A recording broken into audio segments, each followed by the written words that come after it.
হুজুর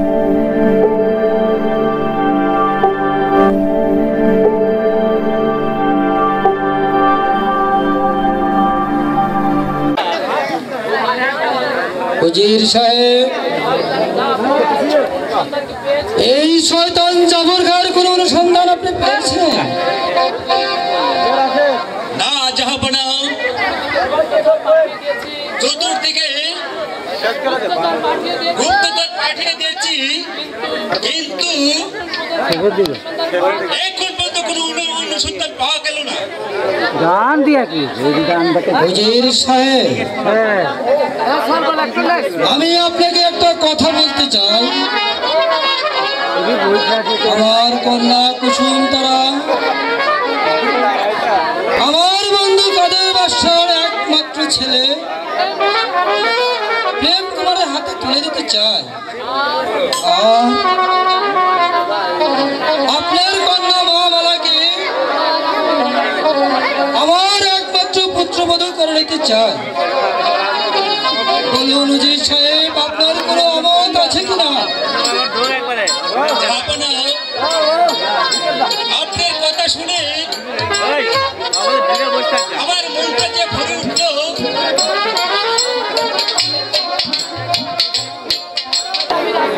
আপনার কথাই যে আমি রাজি।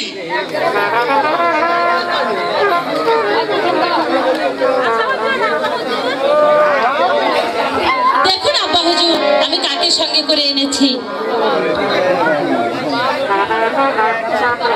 কুসুম তারা, আব্বা হুজুর, তোমার সাথে ছেলেটা কে মা?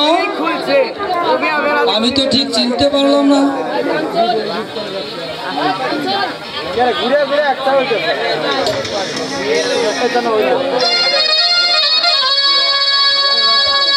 আব্বা হুজুর, ইনি কে আব্বা হুজুর? তার শুনলে আপনি অস্থির হয়ে পড়বেন। আব্বা কি বলতে চাও পুত্র? ইনি হলেন রূপনগরে কাদের বাদশার একমাত্র পুত্র প্রেম কুমার। তোমাদের কথা যে আমি কিছুই বুঝতে পারলাম না পুত্র। বলো মা কুসুম তারা, তুমি আমাকে ঠিক বুঝিয়ে বলো। আব্বা হুজুর,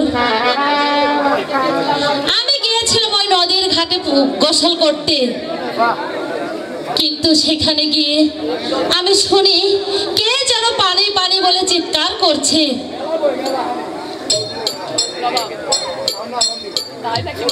তাই নাকি মা? হ্যাঁ আব্বা হুজুর।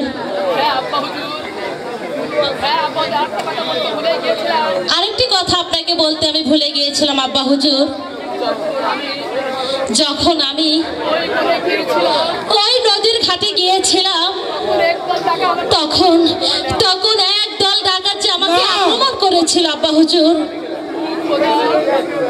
ও খোদা, এ কি আমায় শোনালে খোদা? ঠিকই বলছি আব্বা হুজুর। কার এত বড় সাহস আমার ভারতের একমাত্র মেয়েকে অপহরণ করতে চায়? ও খোদা, আমি যে ওই শয়তানের বিচার করব। হ্যাঁ, আমার এই নিজ হাতে ওই শয়তানের বিচার করব। হুজুর সাহেব, এক্ষুনি আপনি যান, ওই শয়তানদেরকে যেখানেই পাবেন সেখানতেই ধরে নিয়ে আসবেন, আর আমি তার বিচার করবো আমার নিজ হাতে। আপনি শান্ত হন জাহাপনা। আমি এই মুহূর্তে যাবো একরাম নগরে, আর সমস্ত খবর জেনে আসবো আপনার সাথে। আব্বা হুজুর, আপনার অনুমতি পেলেই আব্বা হুজুর আমি যাই মুজির সাহেবের সাথে। আমার যেতে চাই ওই একরাম নগরে আব্বা হুজুর। কারণ এই মুর্শিদাবাদ এত দুর্বল নয় আব্বা হুজুর। ওই শয়তানের চক্রান্তে রাজকুমার হয়েছে বন্দী, আর ওই রাজকুমারকে করছে রাজ্য হারা। আব্বা হুজুর, আব্বা হুজুর, আমাকে যাবার অনুমতি দিন আব্বা হুজুর।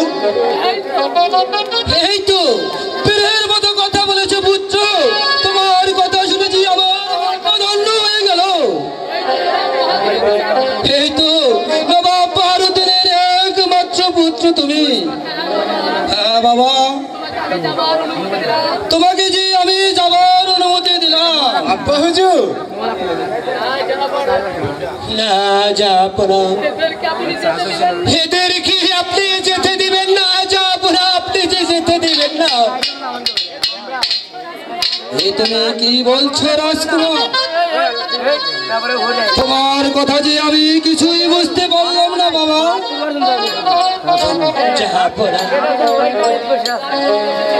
একদিন আমি হরিণ শিকার করতে এসেছিলাম আপনার রাজ্যে। আমি আর ওই সেনাপতি সাহেব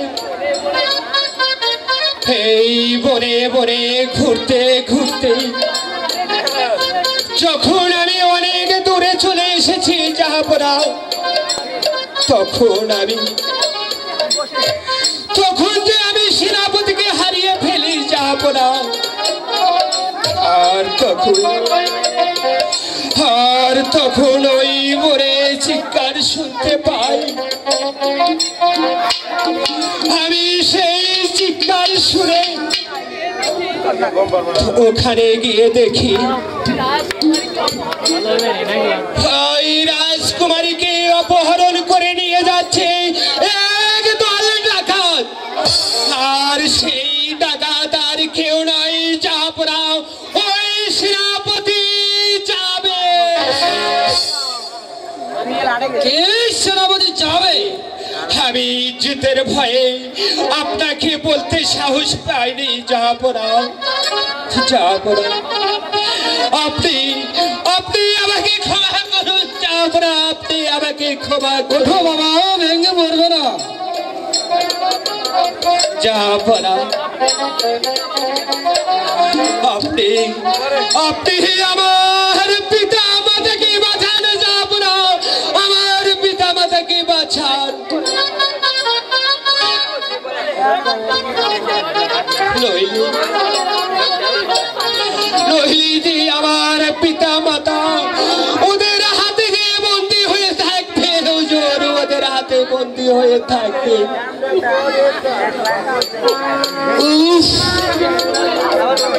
কি সোনালি রাজপুত্র, তোমার কথা শুনেছি আমার পায়ের তলের মাটি সরে যাচ্ছি বাবা। আমি নিজেই যাব আর সেখানে গিয়ে তোমাদের রাজ্য ফিরিয়ে দেব বাবা। কাঞ্চন কুমার, উজির সাহেব, আমরা যে আর বিলম্ব করতে পারি না। চলুন উজির সাহেব, ওই গ্রাম নদীর আমাদের সৈন্যগণ নিয়ে ঝাঁপিয়ে পড়বো। হ্যাঁ আব্বা হুজুর, আপনি ঠিকই বলেছেন। উজির সাহেব, চলুন চলুন, আব্বা হই একরাম নগরে আমরা সবাই ঝাঁপে পড়ি। হ্যাঁ হ্যাঁ ঠিক বলেছো বাবা, তাই চলো। তাই চলুন জাহাপনা, তাই চলুন।